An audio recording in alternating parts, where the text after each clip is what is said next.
Oui, je sais, ça fait beaucoup de vidéos Samsung sur la chaîne Frandroid, mais après tout, il y a quand même eu 5 produits qui ont été annoncés. Donc on a fait une vidéo sur le Galaxy Note 20 et Note 20 Ultra, on a fait une vidéo sur le Galaxy Z Fold 2 qui nous donne extrêmement envie.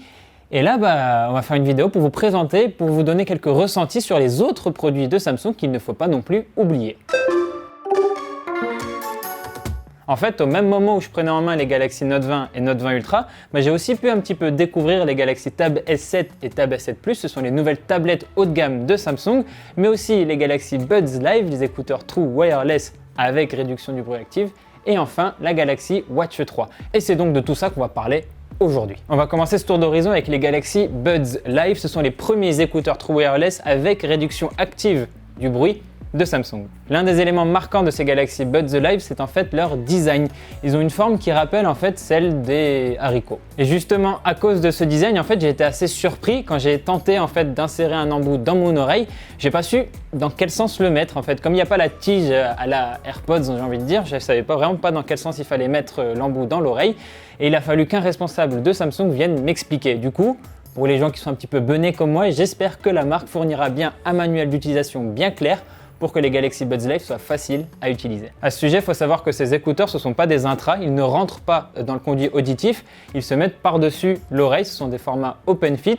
Et en plus, il y a une sorte de petit morceau en caoutchouc qui va venir accrocher le cartilage du pavillon de l'oreille pour mieux tenir. Et c'est un petit peu là où moi j'ai galéré personnellement. À part ça, je n'ai pas pu tester cette fameuse réduction active du bruit parce que les conditions ne s'y prêtaient pas. Mais quand même, ces écouteurs pour un prix de 199 € ont l'air vraiment très intéressants. D'autant plus que Samsung annonce une autonomie de 21 heures avec le boîtier de recharge et de 6 heures pour chaque écouteur, toujours avec la réduction du bruit activée. Pour vous livrer un avis complet sur ces produits, on va attendre de les recevoir à la rédaction et du coup, je vous invite à vous abonner à notre chaîne YouTube pour guetter le test quand est-ce qu'il sortira. Et d'ailleurs, ça c'est valable pour tous les autres produits qu'on va aborder dans cette vidéo. On va maintenant passer à mon coup de cœur personnel, les Galaxy Tab S7 et Tab S7 Plus. Et avant de vous donner mes ressentis, je vais rappeler un petit peu le contexte. Il faut quand même savoir que les iPads d'Apple sont souvent considérés comme étant les meilleures tablettes et du coup particulièrement l'iPad Pro qui est un produit très apprécié. Et là, ce qui est intéressant avec ces Galaxy Tab S7 et Tab S7 Plus de Samsung, c'est qu'il s'agit ici de véritables concurrentes à cet iPad Pro. Tout ça essentiellement grâce à une fonctionnalité, le mode 120 Hz. Ce mode 120 Hz, en fait, on le connaît déjà grâce aux smartphones haut de gamme de Samsung, ceux qui sont sortis cette année, mais là, un taux de rafraîchissement à 120 Hz sur un écran de 11 pouces ou un écran de 12,4 pouces, la Tab S7 et la Tab S7 Plus, l'effet waouh, il est encore plus intense. Sur des écrans aussi grands, cette fluidité, elle apporte un véritable confort visuel et du coup, associé à l'interface One UI de Samsung, franchement, j'ai adoré. À part ça, il y a 2-3 petites choses à savoir sur ces tablettes. À chaque fois, sur chacun des modèles, on a un stylet S Pen qui peut aller se ranger au dos grâce à un système d'aimant. Pour la puissance, pas de souci, on a un Snapdragon 865+, c'est la puce la plus haut de gamme de Qualcomm, donc vraiment, ça va tourner nickel. Et sur la batterie, on est sur du 8000 mAh du côté de la Tab S7 et du 10090, c'est très précis, mAh sur la Tab S7 Plus. Et j'ai pas fini avec ces tablettes parce qu'il faut aussi que je vous précise quand même leur poids, surtout celle de la Tab S7 Plus qui pèse quand même 575 grammes. Ça se sent bien dans la main. Pourtant, malgré ce poids vraiment massif, c'est quand même la Tab S7 Plus que j'ai préféré avoir en main, que j'ai préféré utiliser. En plus de ça, elle a un écran AMOLED alors que sur la Tab S7 normale, on est sur du LCD. Du coup, après cette première prise en main, je suis vraiment déjà convaincu que ces tablettes sont des produits excellents. Et malheureusement, l'excellence chez Samsung, c'est un certain prix, parce que pour la Galaxy Tab S7, le prix d'entrée c'est 719 €. Et attention, pour la Galaxy Tab S7 Plus, on est à 949 € pour le prix le plus bas et on monte à 1199 € pour la version 5G, 256 Go de stockage et 8 Go de RAM. Sachez aussi que Samsung a conçu des claviers spécialement pour ces tablettes. On est sur 199 € pour la Galaxy Tab S7 et sur 299 € pour la Galaxy Tab S7 Plus. Pourquoi cette différence de prix ?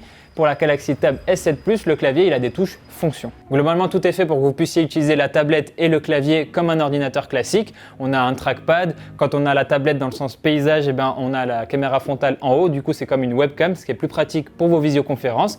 Et c'est évidemment plus pratique aussi pour le mode DeX. Par contre, attention, pas de rétroéclairage sur le clavier. Et on passe maintenant à la Galaxy Watch 3, la nouvelle montre connectée de Samsung, et je dois vous avouer que c'est le produit avec lequel j'ai passé le moins de temps. La principale chose à retenir sur cette Galaxy Watch 3, c'est le retour de la bague rotative. Du coup, c'est bien un élément physique, comme sur la Galaxy Watch, qui vous permet de naviguer dans l'interface. Sinon, à part ça, Samsung met en avant une finition qui est faite entièrement en acier inoxydable pour un feeling un peu plus premium et on est sur des boîtiers de 41 et 45 mm. Samsung promet un jour d'autonomie sur le modèle 41 mm et un jour et demi sur le modèle 45 mm.